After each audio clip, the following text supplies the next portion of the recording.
Have you ever wondered what would happen if you met a bearded man, codenamed Sasquatch, in the middle of a zombie apocalypse? Maybe?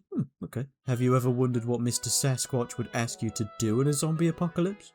No? Well, surely you've wondered what you would have to do in order to keep a suicidal bearded man named Sasquatch alive during his ridiculous escapades, right?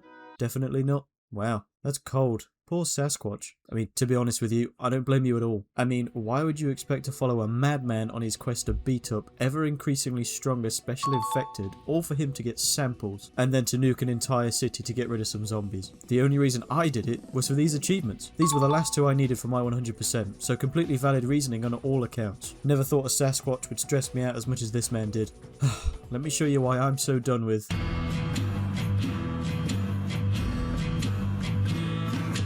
Heading into Laflamme, State of Decay's DLC, I had already sunk 80 hours into the main game and its other DLC and earned 70 achievements. I had my final 2 achievements left. The first achievement was Freak Hunt. This asked me to complete all hunting missions with Sasquatch, and then my second achievement was to help Mr. Sasquatch arm and detonate a nuke in the middle of the city, earning our secret achievement. The goals were set and I was ready. We start the game following Greyhound 1 at the very beginning of their mission, finding Hawks, Vince and Young, who were ambushed by the undead on the highway. With a pissy CO on the horn, we were tasked to visit Greyhound 2 and sort out whatever base they had left in order to secure an LZ for helicopter drops and extractions. We turned up halfway through a siege and we started blasting. After receiving Lifeline's first proper mission, we were required to do some serious preparation for the game ahead. Our first and earliest stage was preparing our base. It was a vital step to our survival, but just as boring as you'd expect. The very first step was rebuilding the base. Super simple. And then our plan broke down into 4 parts. Securing 2 military trucks as soon as possible.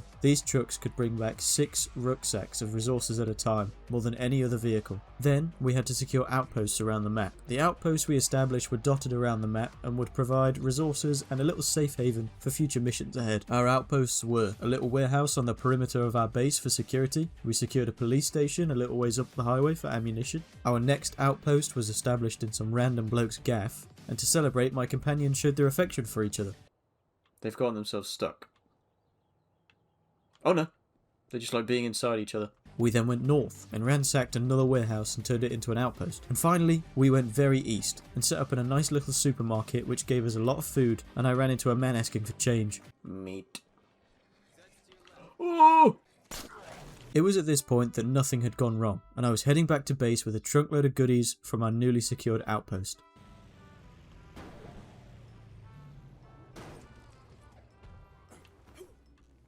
Well, at least it's not on fire. No! Well, at least it didn't explode. Well, now it was time to recover a new army truck and gather some supplies to replace the ones I lost. I very briefly experienced life as a woman in a nightclub. Oh, don't box me in, you fucking men. Back to the plan. The most important step was to scavenge and equip as many of our base's inhabitants with grenade launchers as possible. The launchers are broken in the hands of your associates. Because they're computers and you're not controlling them, they receive unlimited ammo with any given weapon. As you can imagine, these were absolutely vital to our base surviving hordes in the later game, especially when they start to get filled with the special infected. So when your base is under siege and 6 of your friends are spamming explosives, it's virtually impossible to be overrun. After regathering the supplies, waiting for the computer, get in the car, then dropping them all off at home, I felt we were ready to begin our journey. I started the first mission, we rescued Mr. Horn, and after returning home, everybody was excited for the tasks ahead. Unfortunately, there was some serious time before Sasquatch even spawned in and we could even start working towards our achievements, so in the meantime my focus was to make our base into the safe haven of Danforth. We were rescuing and evacuating civilians and high-value targets alike, and then rescuing and recruiting soldiers to help secure the fort. Aiding soldiers on their missions and bringing them around with us on our adventures would allow us to bond enough so that I could then be able to switch to them to give them their grenade launchers. After rescuing a soldier and bringing him into the fold, we were rescuing our second HVT, Mrs. Julene Horn, who was in no danger at all, but we weren't judging. After all, I was more concerned as to where my car went and why my companion Gabe, who was actually called Vince, was having a breakdown. Where's my car? Why is my car down there? Gabe. Gabe. Gabe, get in! Whilst aiding Julene in finding her notes, I quietly dispatched 2 screamers, and waited for her to search for those precious goodies. We headed home for our first siege. With the friends around the base wielding launchers, I had very little to do. Then we met Vienna Chep, a survivor with a grudge against the army, a hatred for our task force specifically it seemed, and a radio so that we could listen to her all the time. She was doing some good, mind you, allowing other survivors to request help. She helped us track down and locate civilians to escort and evacuate. After some looting and a lot of waiting, and a quick explanation that our original commanding unit had gone dark and was most likely dead, our second siege had begun. And in the time it would take a soldier to reload a grenade launcher, it was over. Our second HVT was evacuated alongside a couple of civilians. One of our brightest, Vince, suggested we try and meet up with an artillery unit north of town. No survivors obviously, but setting up an outpost here allowed us to call in a heavy mortar strike on any target I could throw the holy red smoke at, a serious helping hand for juggernauts. And once we'd finished upgrading our comms tower, meaning we could talk to some new big dogs called High Road, they could help us find new high value targets. Speaking of, we rescued our next big name, Dan Bogas, and his daughter Shira. Daniel had a close encounter with death, but as soon as I went to mercy kill him, he was miraculously fine again. With Daniel and his daughter safely returned, it was time for another siege. Then we investigated a Clio drop, ran to rescue Michelle Martin, who was pretty shady but had some vital intel apparently. Now, the HVTs were not really important in unlocking our achievements. However, saving each one would initiate a siege and progress the game forwards, which meant it was only a matter of time before Sasquatch would get on the horn. And here he is. Sasquatch calling Black Friday. My name is His Holiness Sergeant Kelly Eldridge III. Bucket Esquire. But we'll just call him Sasquatch. Down in some dark tunnel, and I mean dark ass tunnel, we rescued Sasquatch and took him back to base. Sasquatch has 4 missions associated with him. Hunt 4 freaks. He'll take you out on a little hunting trip for a specific target, and you must kill it in a particular way to pass the mission. The problem is, Sasquatch can and will often die on these missions. He's not.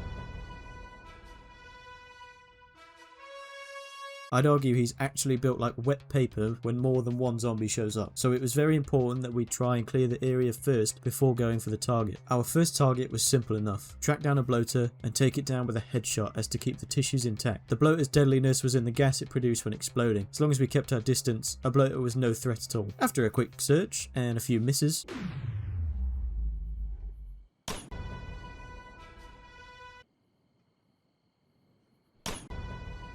we had our first mission done. Our second Sasquatch mission was to find a feral and kill it with bladed weapons. Now this one was much more nervy, because a feral will very easily rip your friends in half if it aggroes to them first, especially since we were fighting close quarters. It was very important that I took the hits, otherwise my companion and Sasquatch were very dead. So with that in mind, I equipped a bladed weapon for myself and my soldier companion and took Sasquatch to the area. Since there were so many zombies around, screamers and a juggernaut, we had to lure the feral out by itself and then jump it once it tried to fight us.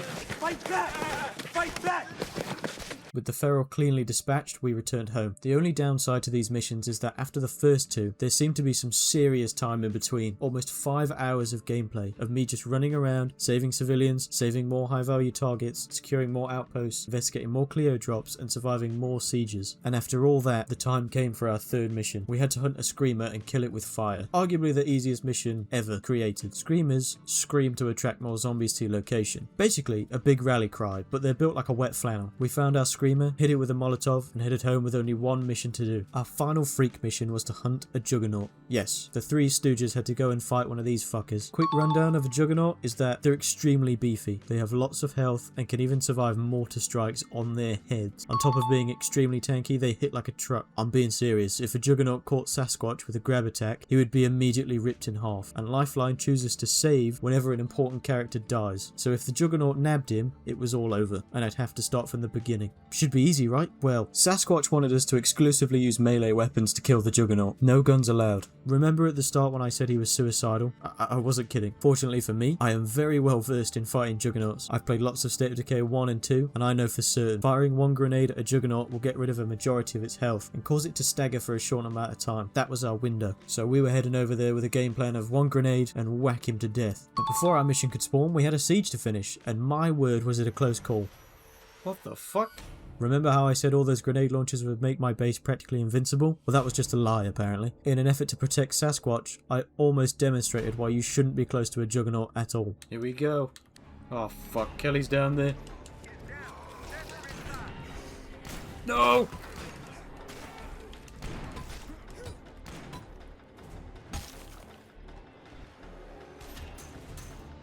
Oh no.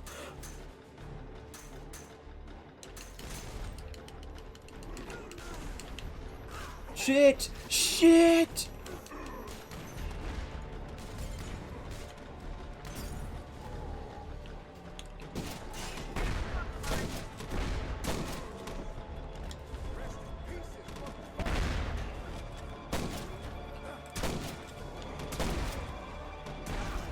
Oh my good lord. With another siege survived and in the books, Sasquatch presented us with our final freak hunt mission. All we had to do now was find a juggernaut. There he is. Oh, this is it, lads.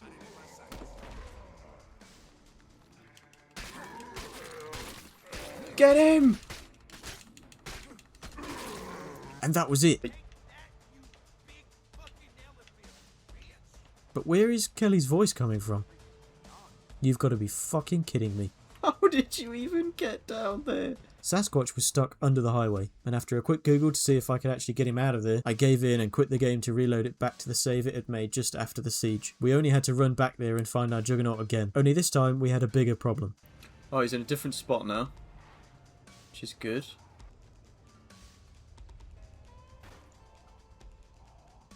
There's two of them. Two juggernauts were waiting together, and we could not fight them both without someone dying. I used the car as bait to lure one over, and once he left the safety of the other juggernaut, we jumped him.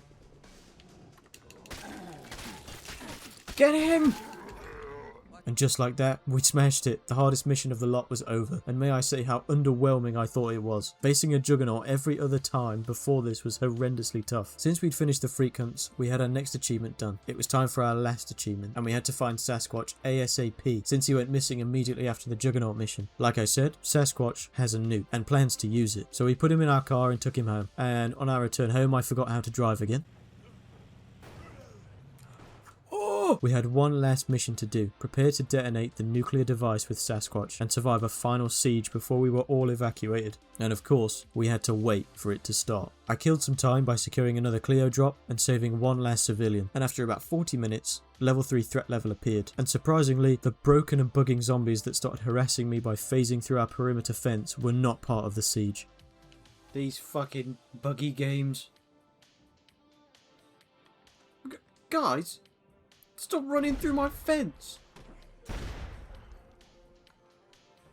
All we had to do was survive this last siege and our achievement was secured. It began and I brought the big gun, sniper teams and a mortar strike. Oh, here we go.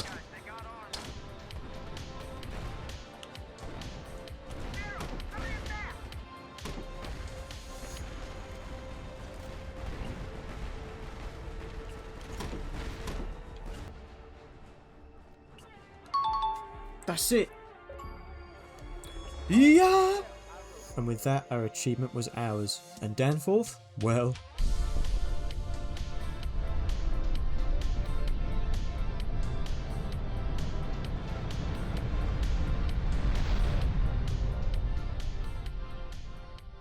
Appropriate response.